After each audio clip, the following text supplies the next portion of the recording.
मैं हूं प्रीति सैनी। आप देख रहे हैं स्वदेश 24x7 का विशेष शैक्षिक कार्यक्रम शिक्षा मित्र। यह मंच समर्पित है उन शिक्षकों, शोधकर्ताओं, शिक्षा क्षेत्र में योगदान देने वाले व्यक्तित्वों को जिन्होंने अपने काम में समाज में एक सकारात्मक परिवर्तन की नींव रखी है।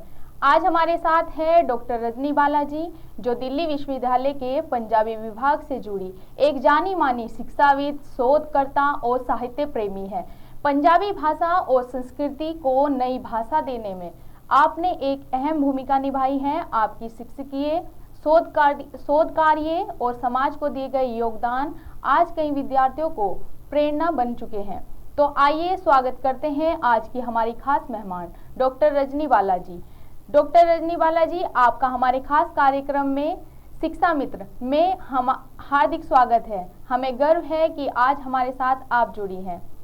सबसे पहले हम जानना चाहेंगे कि आपने पंजाबी भाषा में अपना करियर बनाने का निर्णय कैसे लिया और इसकी शुरुआत कैसे हुई?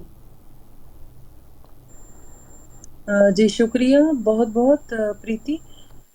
मेरा ये जो पंजाबी भाषा और पंजाबी विभाग के साथ जुड़ने का जो फैसला है, उस पर मेरे परिवार का सबसे ज़्यादा हिस्सा है, उनका इसमें योगदान रहा है।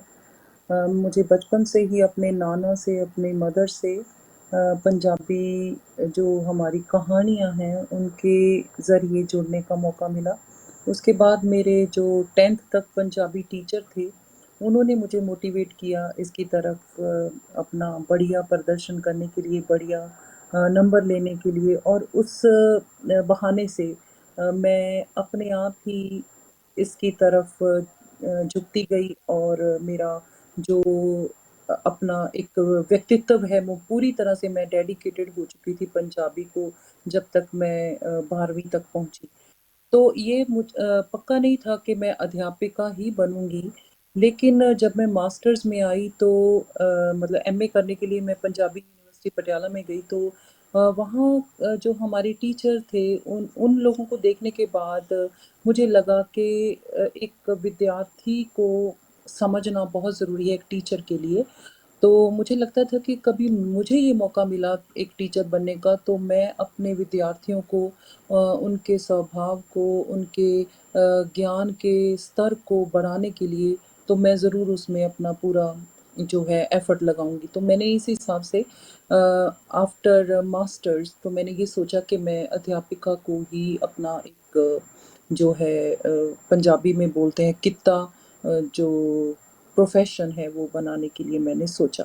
उसके पहले मैं पंजाबी से बहुत ज़्यादा प्यार करती हूँ, पंजाबी की व्याकरण, पंजाबी लैंग्वेज मुझे सिखाना बहुत अच्छा लगता है किसी भी ऐसे व्यक्ति को जो पंजाबी पढ़ना चाहता है, सीखना चाहता है। हमारे विभाग में भी पंजाबी सिखाने के लिए सर्टिफिकेट कोर्स और डिप्लोमा कोर्स चलाए जाते हैं, तो मैं वहाँ भी अपना जो है रोल निभाती हूँ। मुझे हमेशा पसंद है पंजाबी के साथ जुड़े रहना और इसको प्रमोट करना, इसको आगे लेके जाना, लैंग्वेज को और इसके साहित्य को। तो इस तरह से बचपन में जो बीज बोया मेरे परिवार ने, मेरे नाना जी ने, मेरे मदर ने, तो वो बीज उसको अंकुरित किया मेरे स्कूल के टीचर्स ने, तो वो पौधा बनने का जो रूप लिया, वो मास्टर्स के बाद ही हुआ। दिल्ली दिल्ली जैसे महानगर में पंजाबी भाषा को लेकर छात्रों की रुचि किस स्तर पर है? क्या नई पीढ़ी इसे गंभीरता से ले रही है? आप बताएं। हाँ, दिल्ली का मसला है क्योंकि यहाँ पर पंजाबी सेकंड लैंग्वेज के तौर पे ली जाती है। तो यहाँ पे दूसरी बात ये भी है कि यहाँ पे 70% लोग जो हैं वो पाकिस्तानी पंजाब से आकर रह रहे हैं। तो पंजाबी तो उनके रूट्स में है, मतलब यहाँ के जो हमारे पास डिपार्टमेंट में पंजाबी पढ़ने के लिए बच्चे आते हैं, उनकी रूट्स जो हैं वो कहीं न कहीं पंजाबी भाषा में हैं। लेकिन जो दिल्ली का लैंग्वेज के मसले में है, क्योंकि यहाँ हिंदी हर जगह पे स्कूल्स में, कॉलेजेस में या कहीं भी बेसिक पे पढ़ाई हो रही है, तो वो हिंदी में ही कराई जा रही है। तो ये जो नेक्स्ट जनरेशन्स आई, जो लोग उधर से पाकिस्तान से इधर आकर बसे, तो उनकी नेक्स्ट जनरेशन्स ने यहाँ पे एजुकेशन का माध्यम हिंदी होने की वजह से अपनी लैंग्वेज हिंदी ही बना ली है। तो हाँ, ये दिक्कत आई है, हमें आती भी है। जब वो हमारे पास मास्टर्स में पहुँचते हैं तो बहुत सारे बच्चों को पंजाबी बोलना भी नहीं आती है और लिखने में भी बहुत सारी मिस्टेक्स होती हैं। हालाँकि वो जो सिख संस्थाएँ हैं जो स्कूल चला रही हैं वहाँ से पढ़ के आए हैं। लेकिन उनका पंजाबी का जो सीखने का या लिखने का, बोलने का वो वैसा नहीं है जैसा पंजाब में वहाँ के स्टूडेंट्स का है, वहाँ के विद्यार्थियों का है। तो ये मुझे यहाँ पे दिक्कत आई है, पहले हम उनकी गलतियाँ ठीक करते हैं, पहले ईयर मतलब हमारा मास्टर्स का पहला साल जो है उन्हें बोलना सिखाने में और उनकी गलतियों को लिखती गलतियों को पंजाबी में जो वो गलतियाँ कर रहे हैं उनको ठीक करने में लग जाता है और साथ-साथ में सिलेबस भी हमारा चल रहा होता है। तो पहला जो सेमेस्टर है वो हमारे लिए बहुत ज़्यादा हेक्टिक होता है जिसमें हम लोग उन्हें ट्रैक पर लेके आ रहे होते हैं जहाँ पे उन्होंने मास्टर्स इन पंजाबी बनना है। तो उनका बेस जो है स्ट्रॉन्ग हो सके तो वहीं से हम शुरुआत करते हैं पहले सेमेस्टर से। तो हाँ, दिक्कत है बहुत, लेकिन हम उसे हल करते हैं। हम बाकायदा उनकी एक्स्ट्रा क्लासेस में या उन्हें एक्स्ट्रा टाइम देते हैं कि इस टाइम में आकर हमें अपना जो रोज़ का कोई एक आधा पेज लिखकर या कुछ लाइन्स लिखकर हमसे चेक कराएँ। तो बहुत सारे विद्यार्थी जो सीखना चाहते हैं पंजाबी को अपना आगे करियर बनाना चाहते हैं, तो वो विद्यार्थी इसमें बहुत हद तक इम्प्रूव भी करते हैं और हमें लास्ट में जब वो जाते हैं तो बहुत अच्छा रिज़ल्ट देके जाते हैं, बहुत अच्छी अपने रिव्यूज़ देके जाते हैं, तो हमें अच्छा लगता है। आपने साहित्य पर कौन-कौन से शोध और लेख या पुस्तकें लिखी हैं, जिनका शैक्षिक क्षेत्र में विशेष प्रभाव पड़ा हो? हाँ जी, मेरे अंडर अब तक 2 पीएचडी हो चुके हैं। एक मैंने फ़ेमिनिज़्म पर काम करवाया था, जो हमारे कवि लोग हैं, मर्द कवि हैं, वो अपनी कविता में किस तरह से नारी के अस्तित्व की बात करते हैं, नारी के संघर्ष की बात करते हैं या नारी को किस दृष्टि से देखते हैं, इसके ऊपर एक मैंने शोध कार्य करवाया था और दूसरा जो था मेरा स्टूडेंट उसने सिमेंटिक्स पे यानी अर्थ विज्ञान पर नाटक को लेकर काम किया था। तो मुझे लगता है ये दोनों काम ही हमारे अगली पीढ़ी जो आने वाली हमारी जो पीएचडी स्टूडेंट्स हैं, हमारी जो पीढ़ी है नेक्स्ट, उनके लिए ये काफ़ी बेनिफिशियल होगा ये काम। बाकी मेरी किताबों के बारे में अगर मैं बताऊँ तो मैंने 3 किताबें अब तक छपवाई हैं जिनमें मैंने सबसे ज़्यादा जो मैं कह सकती हूँ कि गंभीर रूप से जो मैंने काम किया है वो भारतीय काव्य शास्त्र पर किया है। भारतीय काव्य शास्त्र में भी मैंने ध्वनि सिद्धांत एक सिद्धांत को लेकर अपने पीएचडी के टाइम में आधुनिक कवियों पर मतलब काम किया था पीएचडी का रिसर्च का। तो वो भी अब जैसे मास्टर्स में आते हैं तो यहाँ पे स्टूडेंट्स को एक पेपर जो है वो क्लासिकल साहित्य चंद्र का पढ़ाया जाता है, उसका आधा पोर्शन जो है वो भारतीय काव्य शास्त्र होता है। तो उन्हें वो समझने के लिए, सीखने के लिए उस पेपर में से तो मेरी जो किताब है भारतीय काव्य शास्त्र और आधुनिक पंजाबी कविता वो काम आती है। मैं वहाँ उनको उस किताब में से कुछ नोट्स लेने के लिए कुछ हेल्प के तौर पर देती हूँ और मैं उन्हें पढ़ाती भी हूँ ये पेपर। तो बहुत सारी चीज़ें जो हैं मैं उनसे सीखती भी हूँ। उनके किस तरह की क्वेरीज़ हैं, किस तरह के उनके ना समझ आने वाले पक्ष हैं, तो उन्हें मैं स्पष्ट भी करती हूँ। और मेरी दूसरी किताब जो है वो समकालीन कवियों के ऊपर कुछ मैंने एडिट किए थे जो पेपर्स लिखे हुए अलग-अलग विद्वानों के थे। और थर्ड किताब जो है पुस्तक है जो उसमें मैंने खुद नारी कवित्रियाँ हैं जो हमारी लाइमलाइट में हैं जो अच्छा जिनका नाम है पोइट्री की दुनिया में, कविता की दुनिया में, तो उनकी कविताओं को लेकर मैंने नारी दृष्टि से अध्ययन किया और मुझे लगता है कि ये किताबें आगे जो रिसर्च करने वाले विद्यार्थी हैं उनके काम आएँगी।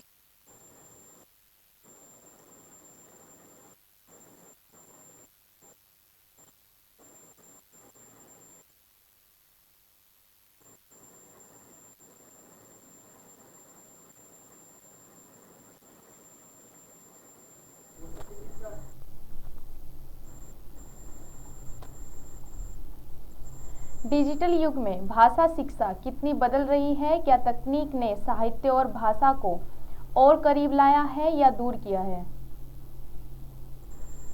बिल्कुल नए दौर में सारा कुछ बदल गया है। बहुत और भी बदलना है बाकी है। जो रही बात और भाषा या साहित्य को बदला है, इसके बारे में तो आने वाला समय ही बताएगा। हाँ, लेकिन अभी एक भाषा सीखने वाले विद्यार्थी के लिए ये जो नए-नए टूल्स हैं, इंटरनेट के ऊपर अवेलेबल हैं, ये बहुत काम आ रहे हैं। टाइप करने के विषय में ले लें, अगर पहले हाथ से लिखने का और फिर जो टाइपराइटर मशीन होती थी, अभी प्रिंटिंग के साथ सारा कुछ जो है वो फ़ास्ट हो सकता है। तो मुझे लगता है कि नए दौर में जो तकनीकी दौर है उसमें भाषा और साहित्य के लिए फ़ायदा ही होने वाला है। जो हमारी नई एजुकेशन पॉलिसी है, नेशनल एजुकेशन पॉलिसी है, उसमें भी भाषा और साहित्य को बचाने के लिए गवर्नमेंट ने बहुत सारे नए प्रावधान भी उसमें रखे हैं। जैसे एक ऐसा इंस्टीट्यूशन भी खड़ा करने की बात जो है उसमें कही गई है कि हर लैंग्वेज का जो महारथी है या हर लैंग्वेज को जानने वाले विद्वान जो हैं उस इंस्टीट्यूशन में रखे जाएंगे और हर भाषा से जुड़ा हुआ जो लोक धारा से जुड़ा हुआ साहित्य है या फिर जो लिखित साहित्य है, विशिष्ट साहित्य है, उन सबको ट्रांसलेशन का जो है एक दौर चलाया जाएगा। ट्रांसलेशन जो है वो करवाई जाएगी उस इंस्टीट्यूशन में। सभी भाषाओं के साहित्य को एक दूसरी भाषा में ट्रांसलेट करके उनका जो दायरा है वो बड़ा किया जाएगा। तो मुझे लगता है ये नई टेक्नोलॉजी और नए हमारी जो पॉलिसीज़ आ रही हैं, एजुकेशन पॉलिसीज़ आ रही हैं, ये भाषा और साहित्य को अपलिफ्ट ही करेंगी, कोई नुकसान नहीं पहुँचाएँगी, ये मेरा मानना है। आने वाले समय में क्या हमारी ज़रूरतें बदलती हैं और हमारा किस तरह का जो है एनवायरनमेंट बनता है, वो तो समय ही बता सकता है, लेकिन मुझे फ़िलहाल इस तरह का कोई भाषा या साहित्य को खतरा महसूस नहीं हो रहा है। यूनिवर्सिटी के पंजाबी डिपार्टमेंट की क्या-क्या विशेषताएं हैं, आप हमें बताएं। पंजाबी डिपार्टमेंट में हम लोग 8 टीचर इस वक़्त काम कर रहे हैं जी। और यहाँ सर्टिफ़िकेट कोर्स और डिप्लोमा कोर्स जो बेसिक कोर्सेज़ हैं, पार्ट टाइम कोर्सेज़, हम चला रहे हैं बेसिक पंजाबी सीखने के लिए, पंजाबी लिटरेचर सीखने के लिए। तो ये दोनों कोर्स जो हैं हमारे ऑफ़लाइन हैं, क्लासेस इसके लिए लगती हैं सुबह और हमारे डिपार्टमेंट में अभी एमए के सेमेस्टर्स चल रहे हैं। फ़िलहाल एमए का 3rd सेमेस्टर शुरू होने वाला है, जो सेकंड ईयर कहा जाता है और पहले सेमेस्टर की अभी एडमिशन्स होने वाली हैं। हमारे पास 100 से ज़्यादा ऊपर स्टूडेंट्स जो हैं वो पीएचडी के लिए एनरोल्ड हैं और एमफिल हमारा अभी रूल में से ख़त्म ही हो चुकी है एमफिल। और इसके अलावा हमारे डिपार्टमेंट में विद्यार्थियों की जो बौद्धिक विकास है, विद्यार्थियों के बौद्धिक विकास के लिए बहुत सारी एक्टिविटीज़ करवाई जाती हैं, जिसमें एक साहित्य संवाद नाम का हम लोग प्रोग्राम है जो वो चलाते हैं, जो हर महीने एक नई किताब के ऊपर डिस्कशन को लेकर किया जाता है प्रोग्राम। तो उस डिस्कशन में विद्यार्थियों का ही वो प्रोग्राम होता है, विद्यार्थी ही किताब पढ़ के उसके ऊपर डिस्कशन के लिए अपने जो है खोज पत्र जो हैं वो लिखते हैं और फिर उस पे टिप्पणीकार भी हम लोग बुलाते हैं कि कुछ बच्चे इस पे टिप्पणी करें। तो टिप्पणियों के लिए भी विद्यार्थी खुद ही आगे आते हैं और डिस्कशन में विद्यार्थी एक तो बहाने से किताब पढ़ लेते हैं और ऊपर से दूसरा उन्हें प्रेज़ेंट करना आ जाता है कि किस तरह से रिसर्च करनी है, किस तरह से किसी भी विषय को एक केंद्र में लाकर उस पर बात जो है वो अपनी रखनी है। तो अपनी बात कहने का तरीका जो है एक तरह से बच्चों को विद्यार्थियों को जो है वो समझ में आता है। इसके अलावा हम लोग छोटी-छोटी हमारे जो पंजाबी जो हमारा कल्चर है, हमारी संस्कृति है, पंजाबी संस्कृति, उससे जुड़े हुए कुछ त्योहार भी मनाते हैं। जैसे हम लोग लोहड़ी का त्योहार होता है जो 13 जनवरी के आस-पास रहता है, तो वो भी हम लोग विभाग में सेलिब्रेट करते हैं, ताकि जो विद्यार्थी सिर्फ और सिर्फ किताबों से ही ना जुड़े, तो थोड़ा बहुत वो अपनी संस्कृति से या अपनी मर्यादाओं से भी जुड़े। इसके अलावा विद्यार्थियों का जो है अ, उनका कॉन्फिडेंस बूस्ट करने के लिए हम उन्हें एक एजुकेशनल ट्रिप पर भी लेके जाते हैं, ताकि जो वो अपने आप को प्रेजेंट कर सकें कि हाँ वो किस डिपार्टमेंट से जुड़े हैं और किस तरह की चीज़ें उन्हें सीखनी चाहिए।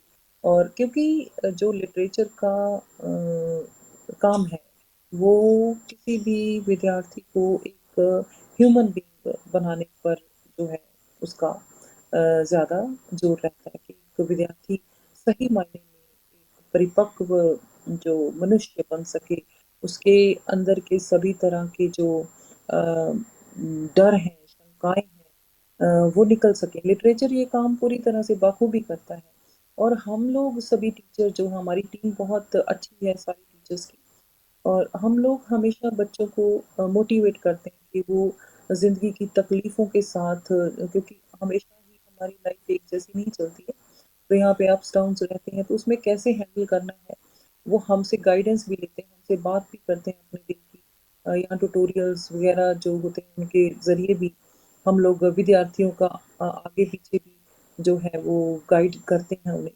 तो हम मुझे लगता है कि हमारा जो डिपार्टमेंट है उसमें, हाँ, प्रायोरिटी जो हम देते हैं, या प्रेफ़रेंस जो है वो स्टूडेंट्स की है। स्टूडेंट्स के लिए ये डिपार्टमेंट बनाया गया है, उनकी प्रॉब्लम्स को सुनना, उनको सॉल्व करना, ये हमारा जो मेन जो एजेंडा है या मेन हमारा हमारी ड्यूटी है। और उन्हें कोई तकलीफ ना हो, बेशक हमें तकलीफ हो या हम झेल सकते हैं, हम उसका जो है असर अपने ऊपर आने देंगे, लेकिन हम विद्यार्थियों को जो है वो बचाने की कोशिश करते हैं, यानी कि विद्यार्थियों को लाइफ में आगे बढ़ने से जो बढ़ने के लिए उनकी हर समस्या को अपने ऊपर लेने की हम लोग इच्छा रखते हैं और करते भी हैं। और यहाँ आप आकर देखें डिपार्टमेंट में जितना स्टूडेंट्स को वैल्यू किया जाता है, मुझे लगता है वो खुद भी आकर कहते हैं कि ऐसा किसी और डिपार्टमेंट में नहीं होता है, क्योंकि हम उनके फ्रेंड बन के ही उनके साथ चलते हैं, ना कि टीचर। हाँ, पर टीचर और स्टूडेंट का एक गैप भी रहता है बाकायदा।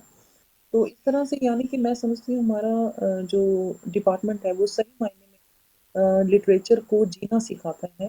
लिटरेचर सिर्फ़ पढ़ने की चीज़ नहीं है, सिर्फ़ लिखने की चीज़ नहीं है, बल्कि इसे अपनाने की भी चीज़ है।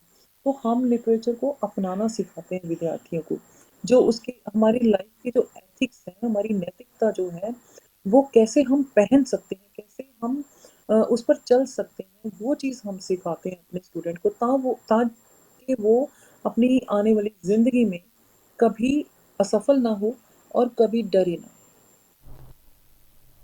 बहुत ही गहन और सशक्त प्रेरणादायक विचार आपने हमसे शेयर किए रजनीवाला जी। आपने यह साबित किया है कि समर्पण और संवेदना जब तक साथ चलें तो भाषा एक विषय नहीं बल्कि संस्कार बन जाती है। स्वदेश हुँ। 24x7 की पूरी टीम की ओर से आपको ढेरों शुभकामनाएं। हम आशा करते हैं कि आप यूं ही शिक्षा और शोध साहित्य के क्षेत्र में ऊंचाइयों को छूती रहें। धन्यवाद और हमसे जुड़ने के लिए हृदय से आभार। फिलहाल के फिलहाल के प्रोग्राम में इतना ही, फिर मिलेंगे एक नए टॉपिक के साथ। तब तक बने रहिए स्वदेश 24x7 के साथ। नमस्कार।